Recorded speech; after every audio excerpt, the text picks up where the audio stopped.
అనకాపల్లి జిల్లా murder for gain కేసులో నిందితుడిని రోజుల వ్యవధిలో అరెస్టు చేసిన చోడవరం పోలీసులను అభినందించి ప్రశంసా పత్రాలు అందజేసిన జిల్లా ఎస్పీ శ్రీ తుహిన్ సిన్హా ఐపీఎస్ 9/1/2025న సుమారు 3:30 నుండి 4 గంటల మధ్య ప్రాంతంలో గరగవరం పంట భూములలో లక్కవరంకి చెందిన వబులురెడ్డి సరసమ్మ భర్త నరసింహమూర్తి 58 సంవత్సరాలు వెలమ లక్కవరం గ్రామము పంచాయతీ చోడవరం మండలం అనకాపల్లి జిల్లాకు చెందిన మహిళని ఎవరో గుర్తు తెలియని వ్యక్తులు చంపి ఆమె మెడలో ఉన్న 3.5 తులాల బంగారు పుస్తలతాడు దొంగలించుటకు పోయారు అని తెలిసింది. వెంటనే చోడవరం సిఐ గారు ఆయన సిబ్బందితో కలిసి నేర స్థలమునకు చేరుకొని క్లూస్ టీమ్ డాగ్ స్క్వాడ్ వచ్చినంత వరకు సీన్ ప్రొటెక్ట్ చేయడం జరిగింది.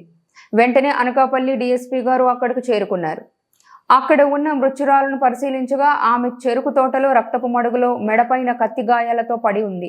అంతటా మృత్యురాలు కుటుంబమునకు ఆస్తి తగాదాలు గాని ఇతర కోణాలు ఉన్నాయా అని ఎంక్వైరీ చేయగా ఆమెకు గాని ఆమె కుటుంబమునకు గాని ఎటువంటి తగాదాలు లేవు అని ఆమె చాలా మంచి వ్యక్తి అని గ్రామ ప్రజలు తెలిపారు.